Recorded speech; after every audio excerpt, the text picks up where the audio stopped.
Welcome back to the Marvel Movie Minute, a daily podcast in which we explore the films of the Marvel Cinematic Universe 1 minute at a time. In this, our 5th season, we are looking at Joe Johnston's 2011 film, Captain America, The First Avenger. I'm Andy Nelson from the Next Reel Film Podcast. And I'm Pete Wright, and I'm just trying to podcast out of your shadow. Today we are talking about minute 46, which begins with Hutter noticing that Berlin is on the map, and ends with Steve asking the nurse if she's had enough. Joining us on the show today, it's Jessica Plummer, contributor to the Sword, Stone, and Table anthology. Jessica, welcome back. Welcome. Thank you. Glad to be back. We are thrilled to have you talking about this week's minutes. It's a musical week, and I'm very much looking forward to getting into that with you. Yes. Before we do, however, we are still in the Hydra headquarters at Schmidt's lab, and Hutter. We've got our 3 SS officers, Roeder, Hutter, and Schneider. Hutter is the young one. He's looking at the map, and this right at the beginning of the minute, he notices that Berlin is on the map, along with Dublin, London, Paris, Moscow, and Rome. But apparently Poland's okay. If you want to, Poland's off Hydra's radar. I was wondering, and I want to know what you two think about this. Why just those specific spots? I mean, considering he seems to want to kind of take over the world, is it kind of a slow roll sort of thing he's going with? What have you seen that tank? It takes forever to get anywhere. I mean, it doesn't sound so much like strategic locations as name a bunch of European cities as quickly as you can. Well, and I wonder on the timing, and forgive me, I feel like I may have missed the strategic mapping minutes, but I wonder on the timing if there's any sense to the Nazis already have a hold in some of these places, so we're just going to go find the cities that are going to offend Hitler the most right now, right? Like that's the thing that we're going to do, and those are going to be the cities that we think will do the quickest immediate ego damage to the Führer. Oh, I mean, certainly Berlin makes sense to that that respect. Right. I mean, Poland, by this point, I believe, Germany kind of had Poland under its grasp. I mean, Italy is interesting because of the relationship between the countries during World War II. I guess I can see why London and Dublin and Paris, maybe, I don't know. It's kind of a strange amalgam. I don't know. I look at it and it's like, it seems like there are just so many cities on here. But I guess when you're thinking of European cities that you hear talked about a lot, I mean, that seems like well, in the Soviet Union. I mean, in Moscow, terms of changing the balance of power, the global balance of power. Right. Yeah. I mean, it might just be this movie's for Americans. They don't know. Yeah. They don't know places. Right. Possibly we're overthinking. Is that what you're saying? Because I would be shocked. If we put Warsaw on here, they're going to be so confused. I mean, I was surprised to that extent that the map's in German, I mean, right. For all these Americans looking at this, I mean, I guess they're just like, they're lucky they recognize anything on this map. Oh, that is pretty funny.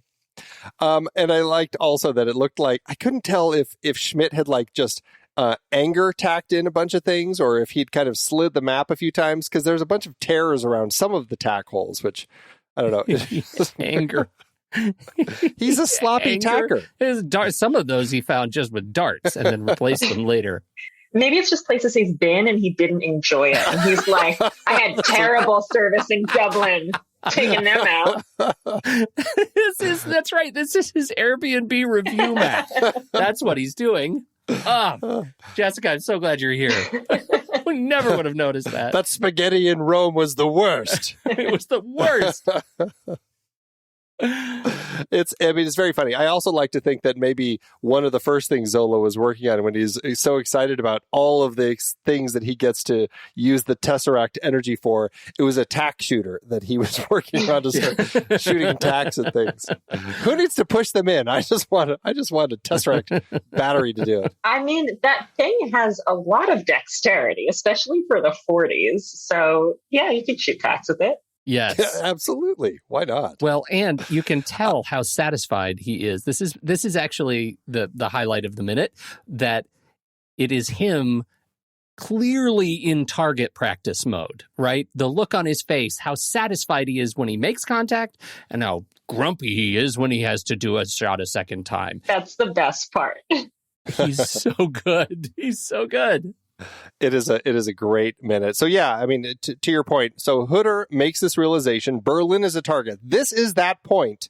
When we talked about this last week, Pete, I know you were sick, but we were talking about the fate of these 3 SS officers. And at what point, I mean, at what point did Schmidt make his decision, these 3 aren't leaving here? And at what point do they realize, oh, crap, we're not actually leaving here? Do either of you have a read on this? I know neither of you were here last week, but do you have a sense as to that moment? I mean, do you think that these 3 SS officers came here to get weapons? And do you think there was a point where Schmidt was like, okay, I'm just going to give them a box of some stuff that we've been working on. It's not that great, but at least it'll get them off my back for a little while. Because, I mean, at this point, this is kind of all they have. It still is going to be a couple years before we really see all of the stuff that the team has been building here at Hydra headquarters. Like, it's going to take them a while to get it ready. So does it strike either of you strange that at this point, Schmidt says, screw it. I'm just going to kill these 3 and, we're just going to take it as it rolls as far as what Hitler decides to do. I mean, I think in terms of whether or not he planned to kill them, he doesn't seem the kind of person to be like, crap, I left the math out. Like, he loves the theatrics of everything so much that I feel like he's like, yes, you said your lines exactly the way I wanted you to. Like, he's having a great time here.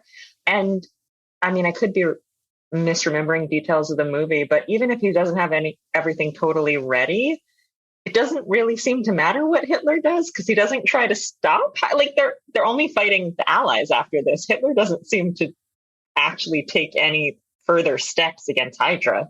Well, that's a strange point because, I mean, it is a couple years before we really see Hydra in action. So, yeah, it's like, is it just because he's so focused on the Allies? And he's just like, those 3, I didn't really care for them anyway. Hate Hooter.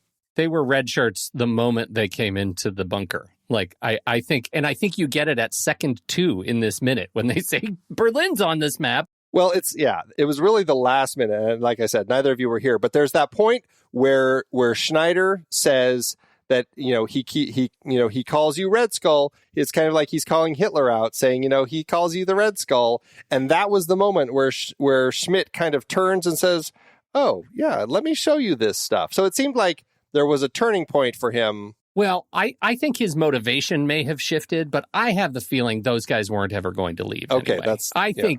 I think he wasn't. They weren't going to leave. It may have surprised him that they would be so, bold to use those words, to repeat those words in his presence. But I don't think they were ever going to leave. I think he was ready to make a demonstration, which he's been rushing everybody along the whole time. Like, he's been rushing Zola. We got to throw the switch, turn the dial to 11, like, do all the things now. And this was just him putting a fine point on that. Yeah, this is a man who's got some cool toys that he's very excited to start playing with. Yeah. Yeah, he is ready. Whether it screws things up as far as his plans fighting against Hitler or not, it definitely does. And, it's one of those things. Politics. I'm sure he can say something to Hitler. They can send, I'd love to see the Hydra notes going back and forth to Berlin. They didn't make it back. We sent them on their way. Maybe they fell off. Maybe there was a train car that fell off, or who knows what. Those darn Allies got them. I hate those guys. I do enjoy how quickly the Hydra tech, who's standing, or he's kind of working at the desk behind the 3 SS officers, like once Schmidt kind of says his line about after Hooder says Berlin's on this map, and Schmidt's like, so it is. And Hooder starts screaming at him. That Hydra tech moves out of his seat and gets out of the way so fast. It's like he can see the writing on the wall. He's like, yeah, nope. Yeah, I don't want backsplash. You have to watch backsplash, and he knows. Do you think he's seen people vaporized at this point? Well, that's a good question. Okay, so do you think that these are the 3 first people, the first victims of this Tesseract energy? They had to test it on animals. I'm sure Hydra does animal testing. I'm sure. It always starts with the animals. Or fruit. Some sort of object that would have demonstrated that there is backsplash to be concerned. Energetic backsplash. Yeah. And it's probably not like, lab mice. Like they're a little too tiny to take target. Yeah. Well, this is not a precision weapon. Also, Hydra's like super evil, so they were probably collecting like beloved pets and just like, what's the worst thing that they can do? Yeah. Yeah. Definitely puppies. Most adorable kittens. It's awful. Yeah, it's awful to say. This is World War II. I'm sure they were finding people to use it against. It's awful to just suddenly go very dark with this Marvel movie. Yeah, I was kind of okay with puppies and kittens, and then you took it in a very real direction. I went way too real with this. Yeah. At least we know who's responsible. At least we know. So I was doing some digging on this Tesseract cannon, this Hydra cannon that he's come up with. So what it technically is, it's powered by a Tesseract battery, which makes it sound like, okay, so it just has a lot of power, but it is shooting like this blue laser that vaporizes people. So I don't know. I guess I'm a little confused by it because, I think Marvel themselves, they're confused by it. As far as their wiki goes, it just says it vaporizes people. So I'm like, okay, well, it's a battery, but somehow it also shoots Tesseract energy that vaporizes people. And it still leaves scorch marks when Roeder gets hit, the third guy to go. On the door. Yeah. So, but are those are scorch marks or Roeder marks? Or Roeder marks. That wasn't on the wiki? Feels like that's settled science. Someone should have figured that out. Who gets tasked with the job of cleaning the Roeder marks off the door? I am surprised. It is actually like, as you look at it right around second 23, I'm surprised it's not more Roeder shaped. Like it really is just a black stain. Like I want to see like the cartoon body shape in negative space. Do you think, since this is maybe the first time that this was used, or at least to kill people, that like Roeder marks are just what Hydra calls them now? Like, yeah. Oh, yeah, you got to clean up the lab. It's full of Roeder marks. The Roeder marks. I wonder where that came from 10 years hence, right? Like, I guess we'll never know. Roeder's famous for something. Legendary Roeder. But Schneider, I got to say, he is the one who I was least expecting to be as nimble as he is. I mean, he dodges 2 shots. He does. He gives us the grumpy face, the Schmidt grumpy face. He's quite limber. And Hooter seems like the one who would have been. You know what's going on here. Like I'm looking at it, and he does a full-on Neo in the Matrix dodge. Yeah, that's like right around second 15. He really does the full bullet time Wow. to dodge this thing. That's crazy. I think it went by too fast the first time I watched it. He's quite nimble. Yeah, it's insane how good he is at dodging the things. It's like Captain America level bullet dodging. Yeah. You might think this isn't this would be out of some sort of science fiction fantasy film. And presumably this energy is faster than a speeding bullet. The thing about what's Schneider, his name? Schneider, when he is finally vaporized, it's actually not so much vapor. There is what appears to be some sort of paper ash that falls from the sky or falls from the air where he was. It's like when you light flash paper on fire. It's kind of and then little pieces of it kind of float from the air as they continue to incinerate. And that's very much what this looks like. Like there should be a Schneider pile on the ground, a Roeder marks and Schneider pile. So much for the cleanup crew. It is a great effect, though, and you get it. The Roeder effect, because we get such a focused like push in on him as he's screaming. You get to really see how the energy beam sort of works against his body, and I think it looks great. Like it's just it is a piece of artistry to watch how he is sort of ripped apart. Yeah, it was also like these movies were so early in not just the MCU, but the specific building of like the mythology around the Tesseract and all that technology that it was like I don't know. I remember like this was all so fresh. Like 5 movies after this, you're like, all right, enough already. Like I don't care about glowing blue energy anymore. But here it was still very cool. Yeah. It was at this point in time for sure. Do either of you, when we see it, do you get a feel of that Nightcrawler BAMF, how Nightcrawler does that? Because that's what I always think of when I see these, the way it disintegrates. It feels like of the same world. With less scorching and piling. Less scorching and piling, right. I didn't, but now that you mention that, like Marvel sure does have a lot of blue zappy stuff, don't they? So many beams and cloudy energy clouds. They love their blue. I think that's really what we learned from all of this, is blue is Marvel's favorite color. Yep. Unless it's gold. Yeah. So I was trying to figure out Zola's reaction to all of this. When they first got this thing working, Zola was so excited at all of the toys he was going to get to make and play with. And now that they're in this point where it's like, he's kind of acting like horrified and a little surprised by all of this. How do you two read Zola's reaction to this?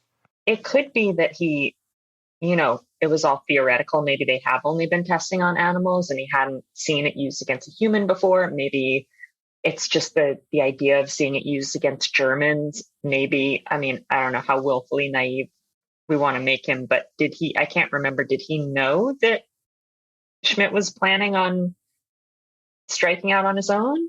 When they first kind of come up with all this stuff, Schmidt's talking about, taking over the world and everything. So, it seems like he has pretty big ambitions. And I don't know, I guess when you say taking over the world, can you read into that at Hitler's side, or do you read into it on our own? And I guess that's maybe, the interpretation of a line like that from Zola to Schmidt. Yeah. Are you going to start killing our own team? Right. Is what, maybe on his face. Yeah. I feel like that's pretty common for like evil henchmen to be like, yeah, this is great. I'm totally on board with this. And I know exactly what's going to happen. Oh, this is bad. Oh, it turns out murder is not so great. And like, they never learn anything, but well, and it feels like there are two kinds of henchmen, right? The one is the henchman that does the dirty work themselves, right? It's the one who would go out and do the killing and the hiding of the bodies. The Bond henchman villains. Yeah. Right. Then there's the Zola henchman who is like a degree or more removed from the violence, right? And I sort of get the feeling like he may be completely on board with taking over the world, and at the expense of the Fuhrer. But to know that these tools are being used in his lab, like where he works, it sort of erases the sort of plausible deniability. He knows violence is happening, but it never happens on his turf, and he's kind of okay with it. Yeah. And so this might just be his realization that, oh, right, evildoers. I need to check my watch again because now I know what time it is. I think he's also probably realizing how much personal danger he's in because the weapon's built. Like, he might be considered to have done his job and be expendable. And like, these guys, one of these guys can do bullet time and they still got killed. Yeah, right. Bullet time German. So doesn't matter what he can invent. Totally. Yeah, that's actually a good point because, when Zola comes in to talk to Schmidt about the fact that they've found Erskine, and he seems kind of concerned that Schmidt's planning on killing Erskine and wants to, but he kind of goes along with it. Like, should I put in the order? And Schmidt's like, the order has already been given. That whole thing where it starts seeming like Zola is being cut out of things that he expects Schmidt to allow him to do or ask him to do. Suddenly he's not. Yeah, it could be like maybe he's doing a head count right here of the Hydra tech saying, how many of these people actually know how to make more of these batteries? And should I kill them so that I'm the only one who knows how to kind of finish these batteries so that I can keep my job? Yeah, because his whole arc in the movie it's a self-serving one. Like, he does not seem to be acting for the good of humanity at any point. He wants to save his skin. Yeah, and I mean, at first, like, he's just excited about getting to, make all these toys and all the fun that he gets to do with his mad science. But it's hit this point where it's just like, yeah, he's suddenly like, huh, I don't know how this is going to turn out. So yeah, it's an interesting position for him, especially at this point.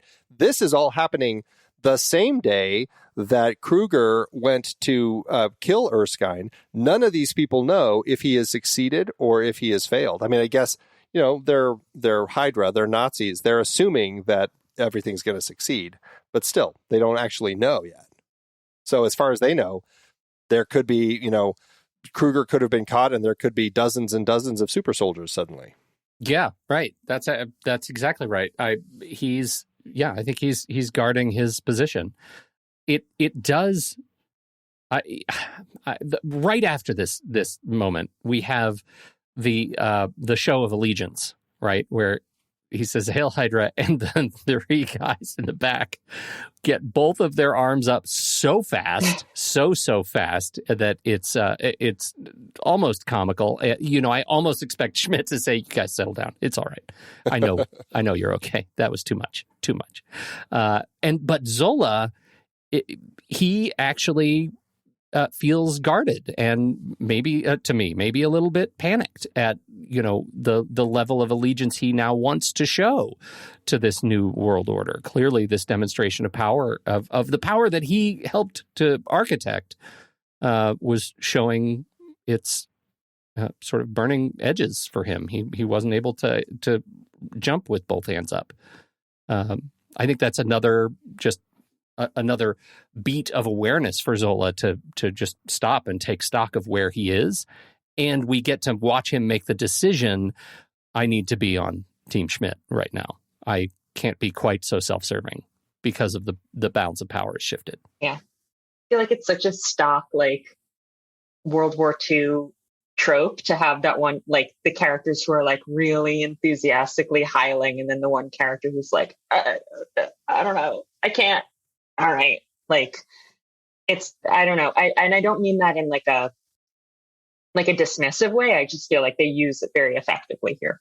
Right. And do you, because, yeah, I guess I get so torn with this character and where, I don't know, his character arc over the film and the franchise feels like he was much more like the typical version of a villain's sidekick early in the film, like that mad scientist. And now suddenly it feels like he's developing a conscience. And I guess I struggle with the way that it ends up playing out in the film, especially like after the salute. Well, first of all, when he says "Hail Hydra," he doesn't do the double arm salute. Mm-hmm. And then afterward, Schmidt has that such smug, satisfied look on his face as he kind of grins at him and walks away. But then Zola, like, he kind of shrivels and he kind of like, I don't know. It's kind of like this defeated look that he kind of has. He withers into the wall. I don't know. I don't know if I'm just like reading too much into it, but it just, I struggle with my thinking on this character and where he's going to go, because it seems so much like they're setting up like this is a guy who's going to defect over to the Allies is just how and I know he ends up with the Allies, but it just seems like he's going to intentionally do it. And that's just how I read it from the way he's playing it. This is where that seed is planted, though, right? They have to build they have to use the trope of they have to use the trope to sow the seeds of discontent between master and servant. Yeah. I guess that's it. It's really like it paints him as a guy who, I'll be fine serving whoever is going to, pay the checks, let me do my stuff and not kill me. Mm-hmm. Well, and the equally tropey is Schmidt's, dismissive kind of response to it. Like, he's just thrilled with his demonstration of power and doesn't likely make any sort of connection that Zola is uncomfortable. He got a Hail Hydra out of him, and that's all he needed, and the box is checked, and he can go on about his evil-doing ways. But the other thing that I'm thinking is, like, Zola is not, I guess, he's not a Nazi, right? He's not an officer or a soldier. He's a doctor and scientist. Like, he's not in uniform. And I wonder if some of that gives him the leeway not to do things like salute when expected to. If he were going to visit the Eagle's Nest, would he uniform up? Does he have a uniform, or is he a civilian employee of the Reich? Does that exist? No, I think he's a civilian, but I don't know if that would give him a pass on saluting. And again, Marvel Wiki, who knows, it says Dr. Zola was a Swiss-born scientist working for Hydra before, during, and after World War II, originally employee of the Sturmabteilung. That is abbreviated SA, was a major paramilitary organization operating under Hitler and the Nazi Party before World War II. Okay. So he had been part of them before he ended up with Hydra, is what it sounds like. I think if he were officially a Hydra like officer, he would be in the jackboots. But I think I don't think Hydra looks kindly on bow ties for soldiers. That's my take. Yeah, that's not part of the Hugo Boss look. It sounds like he went from the Sturmabteilung before World War II, and then he actually became an SS officer, all before he ended up getting recruited by Schmidt to join Hydra. And it sounds like at that point he was just a doctor. So, yeah. Okay. Yeah. Interesting. Yeah, very interesting. So then him just saying Hail Hydra is a demonstration of allegiance on behalf of him as a civilian that demonstrates a changing of the guard. Like he is part of a different kind of movement that is not exclusively military. And that may be a point of interest. Yeah, right. For this scene in terms of something that changes. Yeah, I mean, it seems that there is that sense of him, coming at this from that perspective and really just doing what he needs to do to, as we were saying, just to kind of put on a show for Schmidt, who is so cocky and arrogant that he doesn't notice that Zola is looking kind of panicked and maybe not so well in all this. I guess he can pass it off as a stomach bug. Right. Yeah, I don't get the sense that Schmidt is great at emotional intelligence. Like strategy, tactics, yes. Feelings, maybe not so much. Yeah, who moved his cheese? He doesn't know. We were talking about movie tropes. What do you two think of it's such a movie trope to have when one character is talking to another, not looking at them. Schmidt delivers his whole thing and the Hail Hydra thing to Zola while he has his back to him. Obviously, it's designed so we can see both of their faces and make it look more cinematic. But I mean, how does it play for you? Do you care when stuff like that happens? Do you like, why don't they just turn around and talk to each other? I mean, for him, like, again, it feels very in character. He's so smug and he's so, like we said, not particularly interested in how other people feel that, yeah, like it would be weird to me if Steve was talking to Peggy like that. But for these characters, I'm like, yeah, that's probably how they have all their conversations. I feel like we could clock every minute that we talk about with Schmidt the singular power move in his minute. And this is that one. This is his power move. It's like, I can say things and it doesn't matter who I'm looking at because I am such a badass that you fear me, that my words will sink in no matter where my eyes are. My eyes are always looking at something more important than you. So that's what I get. And I love how he does turn to his first look is at the three comical soldiers with their arms up. And then he looks at Zola with kind of a look on his face. So power move. I also just love the fact that all of these other Hydra techs that are in the room, like they completely disappear when he, as soon as he starts like fiddling around with the cannon, they all slowly kind of just go somewhere else. Like you can't even see them when all of the guys are getting killed. It makes me wonder, like, where were these guys hiding and how fast did they come out once they realized the coast was clear? Because they are all ready. They're all set at this point. They're all in a hallway, like playing a rigorous game of Not It about who's going to clean up the Schneider pile and the Roeder residue. The Roeder marks. Roeder marks, right. Real quick, this is, we get this Hydra salute, this double arm salute, and we haven't really talked a lot about the origins of Hydra. They first appeared in Strange Tales 135 back in August 1965, created by Dick Ayers, Steve Ditko, Frank Giacoia, Jack Kirby, and Stan Lee. This was the period when they were all in very green outfits with a giant H on their chest, and they generally looked pretty silly. And I have to say, I appreciate the upgrade that they did with all the Hydra look in here. I mean, these guys, they're working in a lab. They're just wearing black lab coats. But still, in general, I like the way that the Hydra, just all the Hydra soldiers and everybody looks. What do you two think of Hydra and the way, like what with the whole salute and everything? How did you two kind of read that as far as what they were doing with Hydra as to kind of create this new organization? I almost wish they still looked super goofy.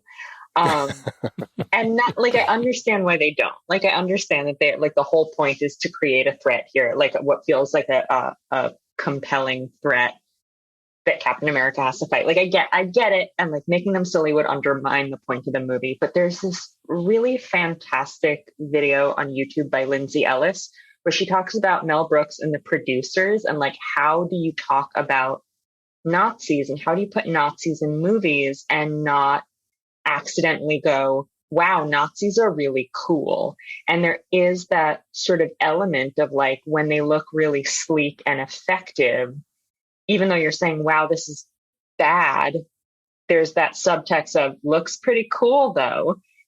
But you don't have that in the producers because they are right. Ridiculed throughout. And it like so much of the Nazi propaganda machine was about being effective and cool and sleek. And like, I joked about it, but having the Hugo Boss designed uniforms. And when you don't allow them that power, it undercuts the whole philosophy of it. Like, the ridicule is more effective than pointing out the evil. And again, I know that wouldn't make for a very effective superhero movie, but there is always a part of me that's like, I know Hydra is not, it's not exactly Nazis, but they're Nazis. And I'm like, I don't want them to look cool. I want them to look like jackasses because they were jackasses. But costuming wise, it's very effective. Very effective. I think the part that gets me and the part that makes me laugh at them, in spite of their Hugo Boss look, is the double-fisted salute, because it is such a comical exaggeration that feels to me like the conversation was, okay, we need something better than what Hitler did with the one arm. We need two arms. That is one better. You know, it feels like that is such a ridiculous leveling up that doesn't make sense at all. And they look so stupid doing it. Yeah. That it, to my eye, it doesn't matter what they're wearing. It makes what they're wearing, it makes them look less cool. Like, even what they're wearing can't make Hydra cool because they're doing this jackassery of a salute. That's my case that I will make. The salute is stupid. You just took it for me to probably the perfect place for them to go, which is to Muppets Most Wanted, when Constantine is singing with Ricky Gervais, and the whole song is, I'm number one, you're number two, we're criminals at large, but I'm at larger than you. Andy, that is exactly it. That is Hydra. They are larger than Hitler. And actually, what also is in that song, which is going to be so perfect for Captain America next week, is in the line, he forces Ricky Gervais to dance, and he says, "Dance, monkey, dance." It's so perfect. I will never forget this comparison now. It's like, this is exactly what it is. Dance, monkey, dance. Yes. Dance, monkey, dance. That's exactly what is going on right now. Oh, my gosh. And I don't know. I mean, I don't have a real sense of, of why that salute stuck here in the movie and why it looks so silly to me. But I think the grounding in the reality of their uniforms that makes them look cool is the same sort of theory behind Captain America, who also looked ridiculous. At the time when Hydra looked ridiculous in the comics, so did Cap. He was absolutely useless character design. And so I think grounding him in a more utilitarian uniform, but still noting he's Captain America, this feels like a balanced approach to design, to character design to me, that they make, the Hydra look cool and in some cases secret and, do all those things, they still end up, losing. True. They do lose. If they looked so cool and they won occasionally, that would be a different story. Yeah, they may lose, but it's not going to be for a long time. They're just going to kind of go in hiding. Got to earn it. While. Yeah, they got to earn their loss. Mm-hmm. Now, it is interesting, and I totally appreciate the thought of like keep them looking silly. I think there's something to that, and I don't know. I do think that there is something evil about the double-fisted salute, the way that they hold their arms up, especially later in the film when you see a whole air landing strip full of people. Like there are so many people, and it is a little off-putting. But there is also something very, I'm number one, you're number two. And I like that about it. It does feel like they are pushing it just, slightly too far. It just seems a little silly. It is a ridiculous airplane, by the way. Like everything is so stupid giant in Hydra that... They just the tank is too big. The tank is too big? It's all an ego thing for him. Like the tank, it takes forever for that thing to move because it's so big. This is this is in no way me comparing the state of Texas to Hydra. But when I was in Austin a few years ago, a friend drove me past the state capitol building and was like, it's exactly the same as the one in DC, but 50 feet higher. And I was like, yep, Texas. Yep, that's it. 50 feet higher. Of course it is. Of course it is. All right. Well, any last thoughts about our time here at the Hydra Lab, or should we move on to the start of our next scene? I'm ready for some Chris Evans. Yeah, I was going to say, and you get the sad Chris Evans here. This is like the most sullen Steve. I guess there's a lot that's gone on over the last day. I don't know. According to the Marvel Wiki, it's only been a day. According to the newspaper that we're actually going to see in the scene, it's 2 days later. But Steve is, he's bummed. Erskine's dead. He didn't save the formula. He didn't get a chance to kind of save Kruger so they could, interrogate him, anything like that. We're coming into this scene. This is the first time we've seen him since the day that he transformed. And a lot has happened. What's your read on him at this point, Jessica? I mean, the first thing I think when I see him is, God, he looks so young. This was what, 11 years ago? 2011. Which, oh God. It's fine. It's fine. Life is passing me by. It's fine. But yeah, I have such visceral memories of watching this movie and seeing, and I think I probably talked about this when I did my Thor minutes, but those movies coming out in the same year, feeling like this is changing superhero movies. Yeah. Something really important is happening here, which is beside the point for this particular minute. But yeah, Chris Evans does very sad in a noble way really, really well, which is probably all they asked him to do when he auditioned. They were like, can you look like you're carrying the weight of our failing country on your shoulders? And he was like, oh boy, can I? Yeah, I think he's great. I think he's great at being sullen and being sad. And I just want to take care of him. I just feel like he needs a hug. And clearly our nurse thinks that too. This is Project Rebirth nurse Catherine Press, again, who just cannot look away. We come into this minute and she's doing a Paddington hard stare practically at Chris Evans until she's finally like, oh yeah, I'm supposed to take this needle out of his arm. You know what? She's valid. She's extremely valid. I see you, nurse. I see you.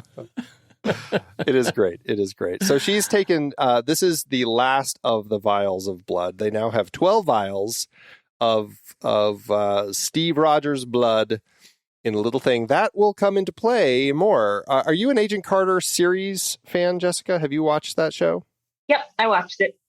I'm the only one here who hasn't. I don't know why I haven't. I just have a hard time with TV. But anyway, you two have. How much does this blood actually come into play in the show? Oh, God, you want me to remember? Well, I'm just but it is a thing that they're dealing with, trying to figure out what to do with it, right? I mean, that's kind of the...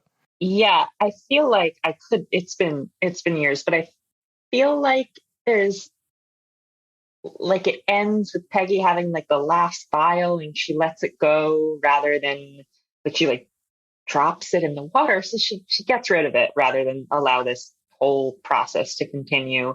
And it's all very emotional, but I could be making that up. I think that's what happens. I don't think you're making it up, but I do think there was some sort of a beam element at some point at the end. Something got destroyed in a beam.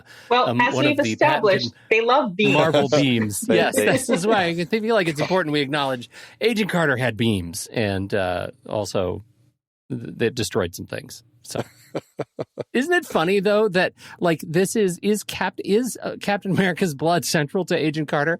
I remember so many things about the character interactions, about Crutch Guy, about their romance, which was awesome, and I remember so much about like the character interactions. I don't remember much about the blood of Captain America, like principally what the show is about. I don't have it.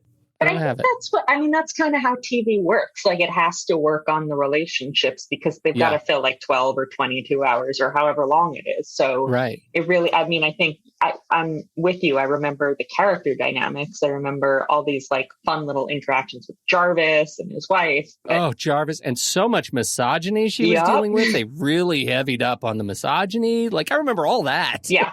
But like Cap's blood, events, I don't know. No events. I know she hit somebody in the face with a stapler, and it was great. Yes, that also happened. You know what I am realizing about Steve in this moment? This is the first time all movie we've seen him wearing clothing that fits. You're right. That's right. Yeah, he's because actually before this, it was 3 sizes too big.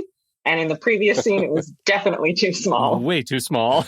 those high waters pants that he was wearing and that that T-shirt. I mean, he kept buying T-shirts that size for the next 80 years. And I'm glad that he did. But this shirt fits. This shirt definitely fits. Good point.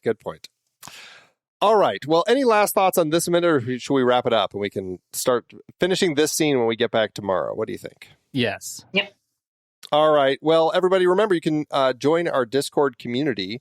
You can learn more about that over at marvelmovieminute.com. Just click on the Discord link and join the conversation with other Marvel fans there. And Jessica, tell all of our listeners about what you have been working on and where they should find you on the socials.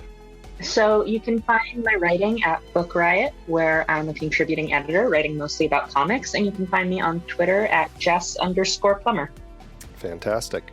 All right. Well, we will be back tomorrow with Minute 47. And Pete, thanks as always.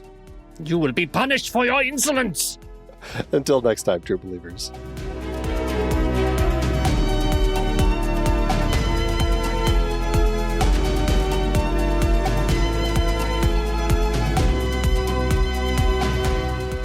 Marvel Movie Minute is a production of True Story FM. Engineering by Andy Nelson. This season's music is Spread the News by Anthony Vega, and this season's show art is by Winston Yabo. Find the show at truestory.fm, and if your podcast app allows ratings and reviews, consider doing that for this show.